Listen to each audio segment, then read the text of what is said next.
미련하고 어리석은 자, 미련하고 어리석고 하나님의 뜻을 모르는 자는 모든 삶 속에서 일어나는 일들을 속에서 하나님의 뜻을 전혀 발견하지를 못합니다. 그래서 나의 이성과 나의 지식으로 판단을 하게 되니 그 대부분이 불평이고 불만이고 짜증이고 그렇습니다. 사람이 사랑하지 않으면 그 사람을 위하여 기도할 수가 없게 되는 거죠. 그러니 미움이 내 안에 가득 차니 기도를 할 수가 없습니다. 아내를 사랑하지 않으면 아내를 위하여 기도할 수가 없습니다. 남편을 사랑하지 않으면 남편을 위하여 기도가 나오지가 않는다는 거예요. 여러분이 자녀를 사랑하기 때문에 자녀를 위하여 더 뜨겁게 기도하게 되는 거죠. 예를 들면 목사를 미워하면 목사를 위하여 절대 기도할 수가 없게 되는 거예요. 이게 자기 영혼에 피폐되는 일들이 일어나는데도 지혜롭지 못한 자는 그거를 전혀 깨닫지 못하고 자기의 생각과 사고대로 판단합니다. 그러나 하나님 앞에서 지혜로운 자는 인생이 하나님의 손에 붙들려 있다는 것을 아는 자입니다. 내 인생이 하나님의 손에 붙들려 있는 자인 걸 알기 때문에 어떤 일이 벌어질 때 이 안에 하나님의 무슨 뜻이 있을까요? 라고 묻게 되는 겁니다. 여러분 경사에 이런 질문이 있기를 주의 이름으로 축원드립니다. 한번 우리 질문해 볼까요? 이 문제 속에 하나님의 어떤 뜻이 있을까요? 다시요. 너무 긴가요? 이 상황 속에 하나님의 어떤 뜻이 있을까요? 이게 가장 지혜로운 자의 모습이에요. 여러분 인생 살면서 이 질문만 한다면 일생 동안 신앙을 잃을 필요가 없어요. 흔들리지 않습니다. 이 상황 속에 하나님의 뜻이 무엇인가요? 하나님이 지금 이 일을 이루시는 일이 무엇인가요? 라고 하는 거예요. 지금 여호수아 2장을 통하여 하나님은 우리에게 말씀하고 있는 거예요. 모세가 여리고 이 가나안 땅을 들어가기 전에 정탐꾼들을 보냈어요. 12명을 보냈죠. 그 정탐꾼들을 왜 보냈습니까? 그 정탐꾼들을 보냈는데 오늘 여호수아 2장에도 보니까 여호수아가 정탐꾼 2명을 보내는 일을 발견할 수 있습니다. 그러나 여호수아가 보낸 정탐꾼의 역할과 모세가 보낸 정탐꾼의 역할은 완전히 180도 다르다는 거예요. 모세가 보낸 정탐꾼은 그야말로 진짜 그 땅을 탐지하려고 보낸 땅이에요. 이 땅을 하나님이 진짜 주셨냐? 약속은 하였지만 진짜 주었냐라는 것을 말씀하는 거예요. 그래서 갔는데 12명 중에 몇 명 빼놓고 2명 빼놓고 10명은 우리들이 저들의 밥이다. 우리들은 정말 메뚜기 떼와 같이 연약한 자다라는 얘기예요. 그러면 하나님의 주어진 약속의 말씀을 그들은 믿고 신뢰하지 않은 자라는 걸 성경은 말씀하고 있습니다. 그런데 2명의 정탐꾼들은 아니다. 이 땅을 가서 보니 하나님께서 언약하시고 약속한 가나안 땅이 맞아. 우리는 그냥 가면 돼. 라고 말했던 두 정탐꾼이에요. 그가 누구와 누구예요? 여호수아와 갈렙이었다라고 성경은 말하고 있어요. 그 자들이 바로 하나님 앞에서 믿음의 백성이요 믿음의 자녀라는 것을 주의 백성들에게 이야기합니다. 다른 말로 표현하면 금방 제가 여러분에게 말씀드렸다시피 이 상황이 지금 이스라엘 백성들이 가나안에 들어가는 상황이 내 생각과 내 지혜로 맛보니까 불가능한 자들입니다 라고 불가능합니다 라고 한 거는 10명의 정탐꾼들의 이야기였으나 2명의 정탐꾼들은 누구의 뜻을 바라본 거예요? 하나님의 뜻을 바라봐서 이거는 우리가 반드시 차지할 곳입니다. 아마 이게 바로 믿음의 눈으로 바라보는 것의 은혜인 거예요. 믿음의 눈으로 바라보는 것과 믿음의 눈으로 바라보지 않는 것. 여러분이 고난 가운데 아까 부른 찬송 정말로 고단한 인생 믿음의 눈 들어 주를 보라. 믿음의 눈으로 주를 보라. 이 또한 지나갈 것이다. 이러한 모든 어려움과 상황들을 하나님께서 만드신 이유는 바로 나로 하여금 하나님의 어떠한 뜻이 있기 때문이다라고 말씀을 분명히 드렸습니다. 그렇다면 우리에게 있어서 바로 이러한 상황, 어떠한 상황에서도 이것에 대한 하나님의 뜻이 무엇인지를 먼저 찾는 게 중요하다라는 것을 우리에게 알려줍니다. 정탐꾼이 그야말로 여호수아의 뜻에 따라서 두 사람을 정탐꾼으로 보내요. 여리고로 엿보라 하면서 그리로 보냅니다. 두 명이 정탐꾼이 갔어요. 지금 무엇 때문에 갔는가라는 사실이 발견되는 거예요. 모세 시대에 12명의 정탐꾼을 보낸 건 그 땅을 과연 하나님이 주신 땅인가 안 주신 땅인가 이거를 번거본 거예요. 그런데 이미 지금 모세는 지금 죽었어요. 그 다음에 누가 지금 이 백성을 끌고 옵니까? 여호수아가 끌고 와요. 여호수아가 끌고 오면서 이미 그 땅에 지금 어떻게 해요? 들어갔어요. 요단강 건넜어요? 안 건넜어요? 건넜습니다. 요단강 건너고 지금 이 얘기하는 거예요. 두 사람을 보내서 첫 성인 무슨 성을 정복하려고 해요? 여리고 성을 점령하려고 하는 거예요. 지금 그 땅을. 그런데 하나님께서는 그 여리고 성을 점령하는 그 모든 것들을 얘기해요. 요단강은 아직 안 건넜어요. 건너기 전에 그 땅을 여리고를 보내는 거예요. 자, 믿음으로 지금 보냈어요. 그런데 여러분 2절 한번 이야기 읽어봅시다. 시작. 어떤 사람이 여리고 왕에게 말하여 이르되 보소서 이 밤에 이스라엘 자손 중에 몇 사람이 이 땅을 정탐하러 이리로 들어왔나이다. 얼마나 잘하는지 몰라요. 사탄은 어떠한 하나님의 사람들의 일과 행적에 대하여 빠삭하게 알고 있어요. 그런데 하나님은 그 사람들을 정탐꾼을 어디로 보냈냐? 하필이면 기생 라합의 집으로 보내더라 라는 거예요.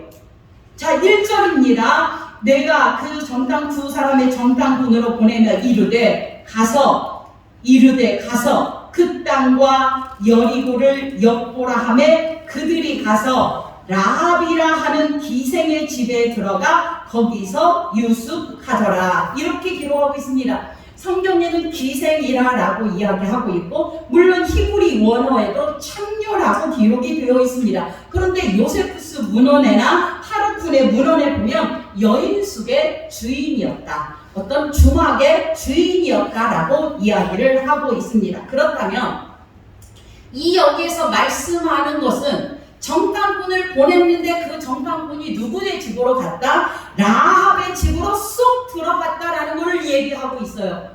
라합의 집으로 간 건 절대로 정탐꾼의 뜻이 아니라 하나님께서 이 두 사람을 정탐꾼의 집으로 보냈다라는 말씀을 지금 우리에게 하고 있는 거예요. 아멘. 그러면 하나님께서 찾아오심은 절대로 우연이 아니라 하나님의 놀라운 뜻과 계획으로 말미암아 라합을 찾아가게 했다라는 것을 얘기합니다. 요한복음 4장에 보면 예루살렘에서 이쪽으로 가려면은 갈릴리에서 이쪽으로 가려면은 수가성을 지나야 되는데 그쪽으로 가지 않았잖아요. 사마리아이기 때문에 뺑 돌아서 가는데 예수님은 기필코 수가성으로 가는 거예요. 사마리아 땅에 있는 수가성을 지나서 그 땅에 가서 어떤 한 여인을 만나요. 지금 남편이 5명이 있었고 그 5명과 헤어졌고 지금 6번째 남자와 살고 있는 참으로 불운의 여인, 눈물 어린 여인에게 주님이 찾아가시는 거예요. 그런데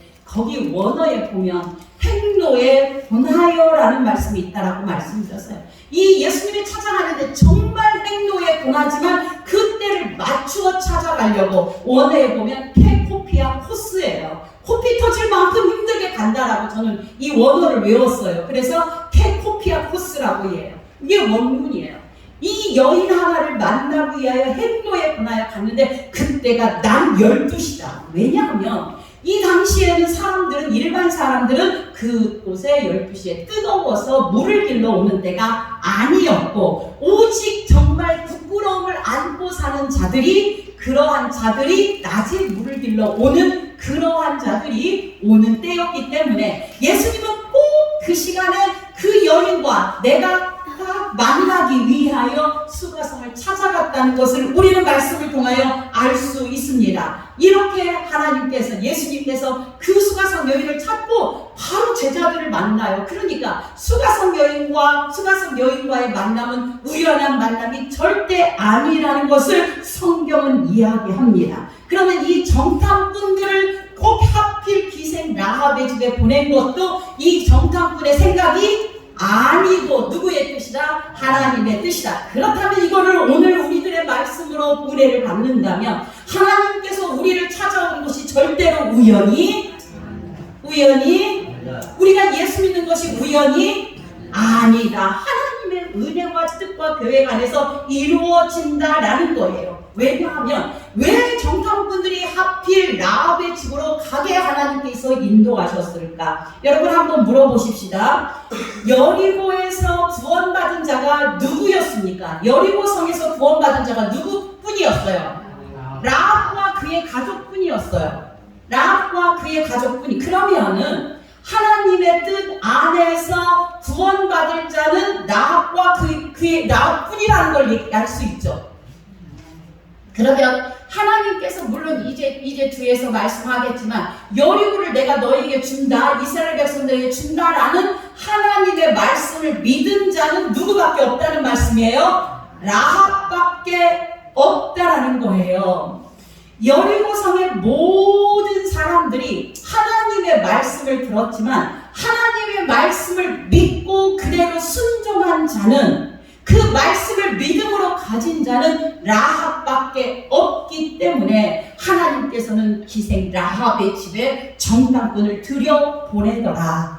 아멘입니까? 아멘이에요. 이게 바로 하나님께서 우리에게 주시는 은혜예요. 정말 하나님의 정확한 내비게이션은 자기 백성을 구원할 그 자에게 반드시 찾아가기 때문에 내가 어떠한 자를 위하여 그 영혼을 위하여 기도하는데 내 마음이 애타지만 하나님은 그때가 들어서 만날 자를 만나게 하셔서 구원받게 된다는 것을 이야기하고 있습니다. 다시 한번 말씀드립니다. 구원은 절대 우연이 아니다. 하나님의 뜻이다라는 것을 이야기해요. 이게 바로 하나님의 구원 방식이에요. 내가 하나님을 찾아가는 것이 아니라 하나님이 우리에게 찾아오십니다. 정탐꾼들이 그 집에 찾아갔기 때문에 라합이 구원받았지.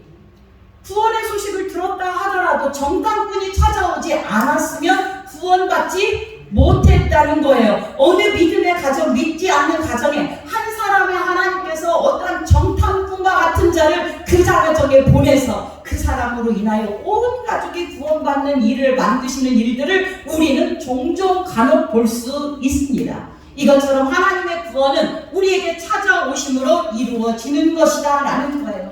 그래서 하나님께서는 이 은혜를 자기에게 이루어 주시는 거예요. 하나님께서 성령을 우리에게 보내주셔서 우리에게 찾아오시고 우리로 하여금 하나님을 믿고 하나님 편에 서게 하셨다라는 사실을 여러분 절대로 잊으셔서는 안 되는 거예요. 내가 믿어야지 해서 믿는 게 아니라는 거예요. 절대로 내 의지로는 주님을 찾을 수 없어요. 그런데 우리가 보니까 라합이 믿음으로 고백한 세 가지의 믿음의 고백이 있습니다. 이 라합이 했던 믿음의 세 가지의 고백이 저와 여러분의 고백이 되시기를 주의 이름으로 축원드립니다. 그 세 가지 고백이 첫째가 무엇이냐? 우리 첫째 한번 읽어봅시다. 9절 한번 읽어봅시다. 시작. 말하되 여호와께서 이 땅을 너희에게 주신 줄을 내가 아노라. 우리가 너희를 심히 두려워하고 이 땅 주민들이 다 너희 앞에서 간담이 녹나니. 예, 맞습니다. 여호와께서 이 땅을 너희에게 주신 줄을 아노라. 아니, 이방 여인인 라합이 담대하게 이 땅을 여호와께서 너희에게 주신 줄을 압니다. 여호와의 이름을 들먹이면서 너희에게 반드시 준 것을 내가 아노라, 믿노라. 여러분, 이게 바로 믿음의 고백입니다. 저와 여러분이 먼저 해야 될 거, 그러면 기생 라합이 이 땅 너희들에게 준 거 알아, 나는 믿어, 이렇게만 하지 마시고 오늘 우리에게 성경의 말씀을 들려주는 것, 오늘 나에게 들려주는 말씀 아닙니까? 제가 묵상하다가 생각했습니다. 그렇구나. 이 말씀, 이 땅을 너희에게 준 줄 아노라. 이 확신에 찬 믿음은 우리가 주께서 예수 그리스도의 십자가를 통하여 만들어주신 그 놀라운 천국에 우리를 입성하게 하실 것을 믿노라. 나에게 그 하늘나라를 주심을 믿노라. 이 믿음의 고백이 저와 여러분에게 있어야 된다는 것이죠.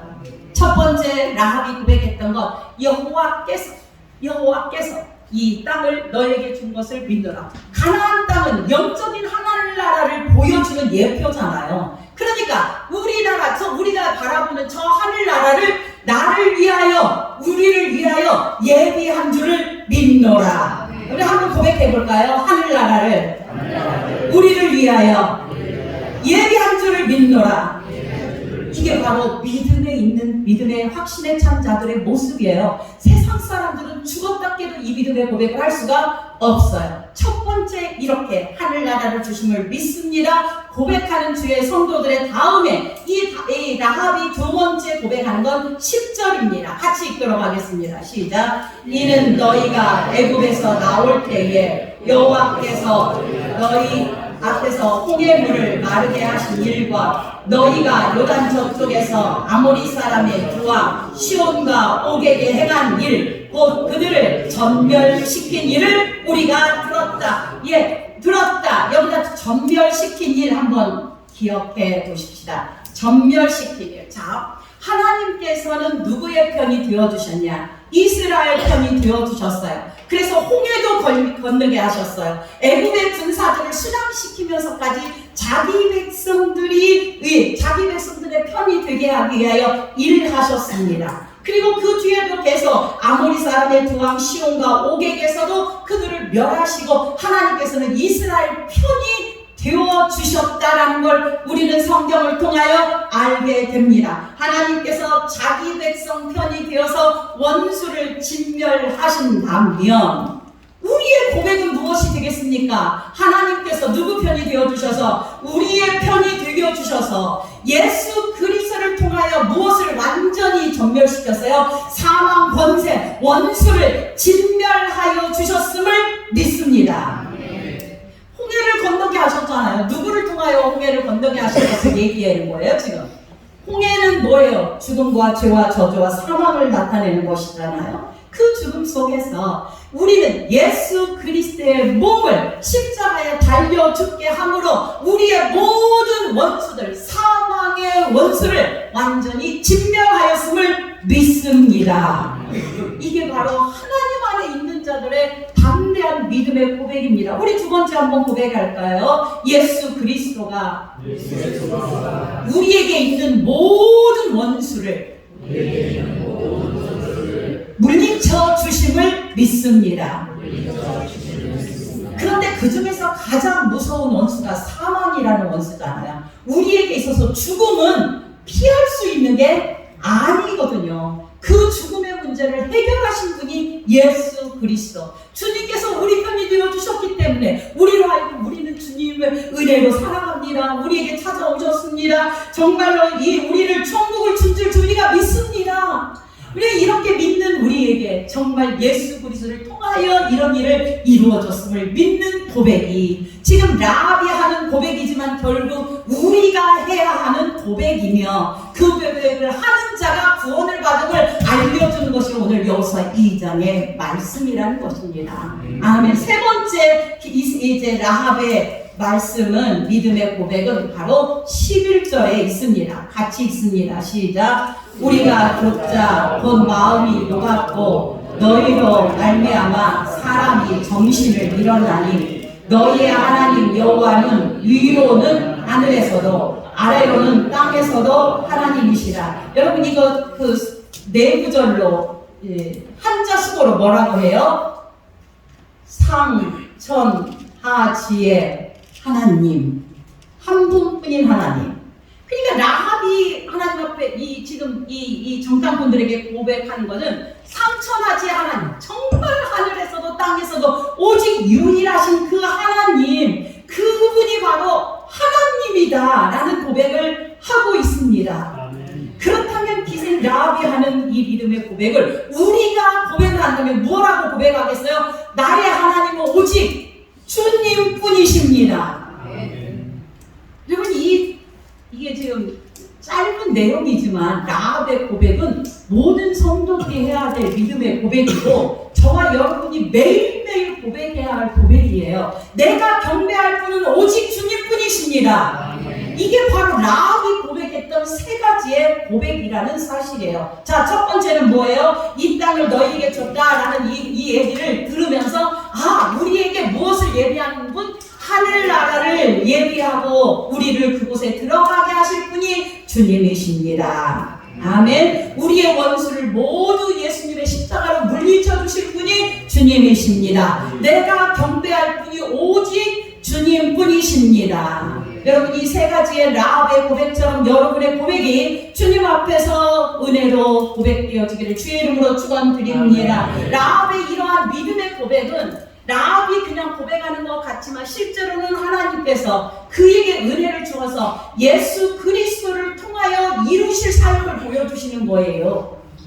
예수 그리스도가 이루신 거예요. 저 하늘나라 누구 때문에 가게 되는 거예요? 예수 그리스도 때문에, 예수님이 그 그리스도 때문에, 그분이 십자가에 달려주심으로 우리의 모든 원수들을 다 물리쳐 주셨거든요. 그분으로 인하여 우리가 오직 경배할 분이 주님뿐이십니다 라고 경배하는 거예요. 이 믿음의 세 가지의 고백이 라합에게 있으므로 하나님께서는 은혜를 받으셨어요. 영광을 받으셨고 그로 인하여 구원의 은혜를 베풀어 주셨어요. 그렇다면 저와 여러분에게도 성령을 우리에게 정탐꾼처럼 보내주셔서 우리로 하여금 그 마음을 받아들일 수 있도록 하시고, 라합이 3대 속에 정탐꾼을 숨겨두었어요. 3대 속에 숨겨두듯이 우리 안에 예수 그리스도를 숨겨두시고, 예수 그리스도를, 성령을 우리 안에 담아두게 하시고 성령으로 인하여 예수 그리스도를 고백하게 하게 하시는 거예요. 그로 인하여 구원의 은혜의 믿음의 고백을 이렇게 하게 하시는 거죠. 정말 여기가 라합이 지금 얘기를 하는 걸 보면 내가 하나님의 이 소식을 들었다, 내가 이런 줄 알았다, 이렇게 얘기하지 않습니다. 뭐라고 얘기하냐면요, 자 9절에 보면 우리가 너희를 심히 두려워하고, 우리라고 얘기하고 있어요. 그러니까 라합뿐만 아니라 많은 사람들도 그 소식을 다 들었다라는 얘기예요. 그 다음에 뒤에 보면은 또 11절 우리가 듣자 곧 마음이 녹았고, 정탐꾼들이 그때 모세 시대에 갔다가 왔을 때에도 10명이 그래요. 막 우리가 막 너무 두렵고 그들은 막 장대 그 거인들 같아서 우리는 그들 앞에 정말 메뚜기 같은 존재입니다 라는 이 메뚜기 컴플렉스를 얘기했던 자들이잖아요. 그러니까 그렇게 그들이 크게 보였고 했지만 정작 하나님께서는 여리고 사는 사람들의 마음에 무엇을 심어놨냐? 두려움의 마음을 싹 심어 놓으셨던 거예요. 아니 이거 제 말입니까? 하나님의 말씀에 11절 우리가 듣자 곧 마음이 녹았고 너희로 말미암아 사람이 정신을 잃었다. 그러니까 지금 여리고성에 사는 사람들의 마음과 너무 불안하고 두렵고 떨리고 이런 마음들이 가득 있었어요. 그죠? 이러한 상황이다라고 성경은 이야기합니다. 그러니까 이러한 정말로 이렇게 다른 사람들이 많이 이 이야기를 들었음에도 불구하고 성경에서는 구원을 얻은 자가 라합뿐이다라고 이야기하고 있는 이유가 뭐냐 그 말이죠. 정작 지금 하나님께서 이 말씀을 하고 있는 이유는 많은 사람이 예수의 소식을 듣고 복음의 소식을 듣지만 정작 믿음으로 고백하고 그 믿음으로 발설하고 그것을 믿는 자는 극히 드물다라는 말씀을 지금 하고 있는 거예요. 이렇게 라합이 신비스러운 믿음이 무엇이냐라는 거는 바로 하나님 땅을 하나님이 주셔서 이거를 믿고 그대로 입술로 고백하게 되는 거예요. 12절입니다. 우리 같이 있습니다. 시작. 그러므로 이제 청하노니 내가 너희를 선대하였은즉 저희도 내 아버지 집을 선대하도록 여호와로 내게 맹세하고 내게 증표를 내라. 왜냐하면 이 지금 라합이 고백하면서 얘기했던 거는 상처나지 하나님, 이 하나님이 이 땅을 다 너에게 줬는데 내가 너희를 숨겨줄게. 그러나 너희들이 너 나한테 선대를 해라. 잘해줄게 뭐냐. 라합이 지금 이들을 선대한 이유는 하나님이 어떤 분인 줄을 알았기 때문입니다. 하나님이 어떤 분인 줄 알았기 때문에 이야기하고 있는 거예요. 이 라합은 공동체 생활을 한 적이 없는 거예요. 이스라엘 백성들과 함께 살아본 적도 없어요. 율법을 배웠다고 이야기 나오지도 않아요. 여리고성에 살았으니까 이방 사람이란 말이죠. 이방 사람에도 불구하고 그 말씀을 오직 믿은 자가 라합뿐임을 지금 이야기하고 있어요. 로마서 10장 17절에 믿음은 무엇에서 난다? 들음에서 난다. 믿음은 어디에서 납니까? 들음에서 납니다. 그래서 우리가 하나님의 말씀을 소중히 여기고 새벽 예배 말씀, 그 짧은 말씀이지만 그 말씀 하나 붙잡고 오늘 삽니다라고 매일매일 믿음의 말씀을 들으면서 몸부림치는 이유가 바로 거기에 있는 것이죠. 여리고성에 가나안 많은 민족 사람들은 이 소식을 들었음에도 그것을 믿음으로 반응하지 못하고 이 정탐꾼 둘을 죽이고 잡아 죽이는데 온갖 심혈을 다 기울여서요. 그래서 와가지고 라합의 집에 누가 그러는데 야 정탐꾼 둘이 너네 집에 갔다고 하더라 라고 하면서 찾아온 거예요. 정탐꾼을 숨겨버렸어요. 만약에 그 사람들이 이 성을 여리고성을 하나님께서 이스라엘 백성들에게 주겠다라고 하는 이 약속의 말씀을 믿었다면 정탐꾼을 잡아 죽이려고 하지 않았을 거예요. 그러나 그들은 그렇게 하지 않았다는 거예요. 이 말을 더 쉬운 말로 말하면 똑같이 우리가 복음의 말씀을 들었는데도 불구하고 하나님 말씀을 들었음에도 어떤 이들은 이 말씀을 믿지 않고 어떤 이들은 아멘하며 어떤 이들은 말씀에 불평하며 불순종하지만 어떤 이들은 하나님의 말씀을 눈물 흘리며 하나님 나는 이 순종 잘하지 못하니 나에게 은혜를 베풀어 주십시오라고 하나님 앞에 기도하게 되어 있다는 사실이에요. 아멘. 결국 그렇게 보면 따라서 합시다. 라합은 구원의 때를 기다리고 있었다.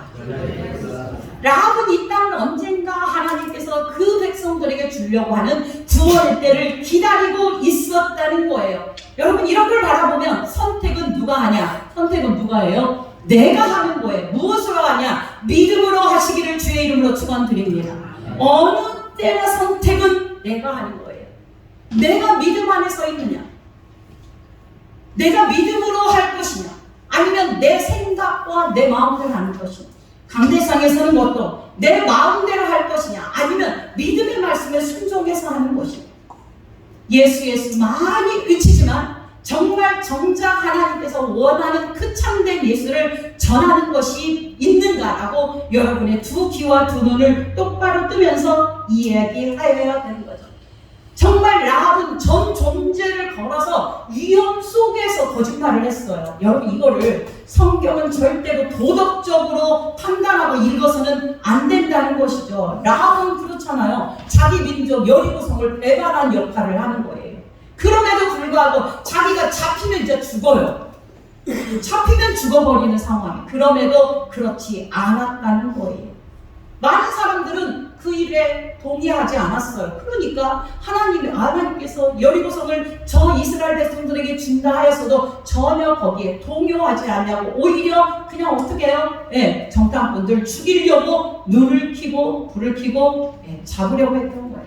그러나 라합만큼은 하나님의 때를 기다리며 내가 언제 이 얘기를 한 거예요. 내가 언제 주님이 이 일을 할까 교대했으니까 주님께서는 딱 그 정탐꾼을 때에 맞춰서 라합의 집에 보냈어요. 그럴 때에 그 사람들이 이해돼요. 약속한다. 내가 너희들 절대로 약속한다. 15절 우리 같이 읽습니다. 시작.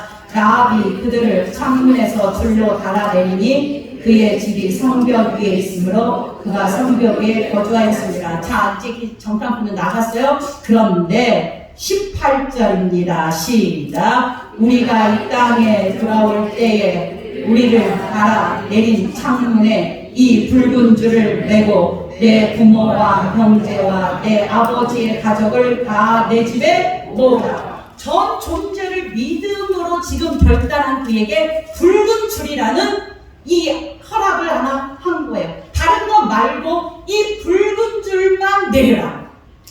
다른 거 준비하라고 하지 않았어요. 붉은 줄만 내리라. 여러분 여기에서 우리는 이 붉은 줄에 대하여 알고 있죠. 붉은 줄은 우리는 성경에서 붉은 줄에 대한 예표를 쭉 알 수 있어요. 홍해를 가르신 것이 바로 붉은 줄이에요. 붉은 줄은 무엇을 얘기하기 때문에? 예수 그리스도의 십자가를 얘기하기 때문에 예수 그리스도의 십자가에서 예수님의 피가 전부 흘러났어요. 그 피 묻은 십자가로 저와 여러분이 뭐 했어요? 구원을 입었기 때문에. 그래서 그 십자가예요. 마라의 쓴물을 하나 하나님께서 지시할 어떤 가나무까지, 그 나뭇가지를 집어 넣었더니 그 물이 단물이 되었다. 바로 그 나뭇가지가 바로 붉은 줄과 똑같은 의미예요. 엘리야 시대에 도끼가 가라앉았어요. 어떤 나뭇가지를 보니까 도끼가 떠오르는 이 장면에 이 나뭇가지도 예수 그리스도의 십자가를 이야기한다는 걸 우리는 볼 수 있어요. 장대 위에 녹뱀도 똑같아요. 똑같은 말씀이에요. 장대 위에 녹뱀도 주님의 십자가에 달릴 것을 예표하는 내용이죠. 그러니까 붉은 줄 하나에 다른 거 없어요. 그러니까 이제 기사님 나오면 그 창문에다가 붉은 줄 하나 내려놓음으로 인하여 구원을 받았던 거예요. 저와 여러분에게 오늘 말씀하는 거, 네 안에서 네 마음의 창문에 누가 걸려 있어야 돼요? 예수 그리스도가 십자가가 있으면 너는 사는 자야. 아멘이에요. 예수 그리스도 십자가가 네 안에 새겨 있으면 너는 사는 자야 라고 말씀합니다. 그런데 놀랍게도 여러분, 노아 때문에 노아의 가족이 구원을 받았죠. 노아 때문에 노아의 가족이 구원을 받았어요. 이 기생 때문에 기생의 누구가 구원을 받았어요? 가족이 구원을 받았더라. 예수 그리스도 때문에, 이 말씀은 예수 그리스도 때문에 예수 그리스도의 가족이 구원받는 것을 예표하고 있습니다. 여러분, 저와 여러분은 예수님의 한 가족입니다. 주님을 아버지라고 부르잖아요. 저와 여러분은 형제요 자매입니다. 사랑하며 살아가야 할 존재들이라는 거예요. 하나님께서는 이 놀라운 은혜를 허락하셨어요.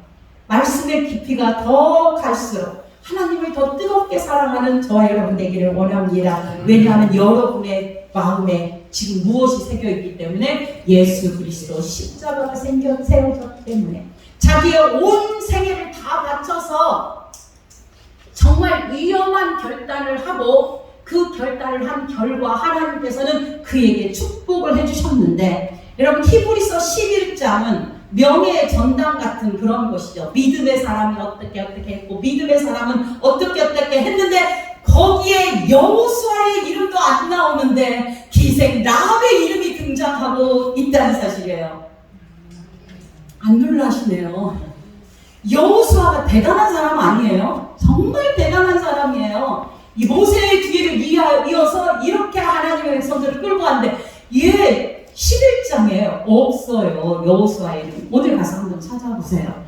마태복음 1장에 예수님의 계보에 대하여 족보에 대하여 쭉 이야기를 하는데 여기에 여호수아라는 이름이 들어있지 않아요. 그런데 누구의 이름이 들어있어요? 라합의 이름이 들어있다는 사실이에요. 이것이 무엇을 얘기합니까? 저와 여러분이에요. 저와 여러분이 라합과 같은 존재예요. 창녀와 같은 존재예요. 볼품없는 존재예요. 슬픔의 존재인데 예수 그리스도를 주로 인정하고 고백했더니 하나님께서 그 붉은 줄을 내리듯이 우리 안에 예수 그리스도 십자가를 고백했더니 구원을 베풀어 주셨더라. 그리고 예수님의 가족이 되게 하셨어요. 우리는 천국에 그냥 가는 거예요. 저는 이 말씀을 준비하면서 정말 기뻤고 감격스러웠습니다. 하나님께서 이러한 은혜를, 우리에게 주어진 은혜 너무 감격하다. 이방인인 저와 여러분에게 하나님의 복음이 들려와서 이렇게 은혜를 주셨다. 여러분, 이런 거를 바라보면서 우리가 신앙의 결단을 할 때 하나님이 기뻐하는 쪽을 할 것이냐, 기브온 민족처럼 하나님이 기뻐하는 그쪽으로 편을 들 것이냐, 하나님이 기뻐하지 않는 쪽에 편을 들 것이냐, 여러분 고민하셔야 되는 거예요. 라합은 어느 쪽을 선택했습니까? 하나님이 기뻐하는 쪽, 하나님이 원하는 쪽. 예수를 믿는 쪽을 선택하시겠습니까? 예수를 안 믿는 쪽을 선택하시겠습니까? 예수를 믿는 쪽에 선택하는 여호와 여러분, 그거는 내 힘으로 되는 게 아니라 누구의 은혜로? 하나님의 은혜로 된다는 거예요.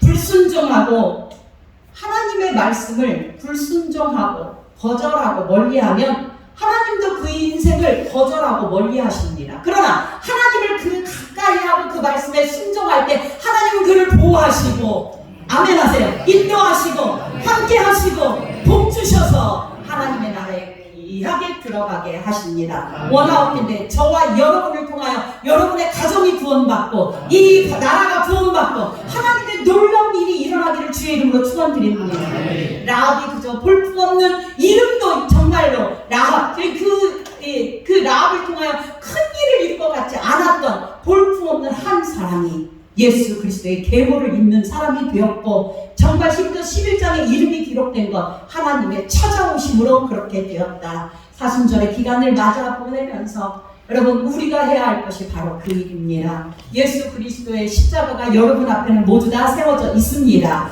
구원받은 건 확실해요. 이제 매일매일 우리 고백하는 건 라합의 세 가지의 믿음의 고백처럼, 하나님 나를 하여하여 우리를 위하여 하늘나라를 예비해 주심을 믿습니다. 우리의 모든 죄와 사망을 예수 그리스도로 사해 준 줄 믿습니다. 또한 우리가 경배할 분은 오직 주님뿐입니다. 이렇게 고백하는 은혜가 있기를 주의 이름으로 축원드립니다. 하나님 아버지 감사합니다.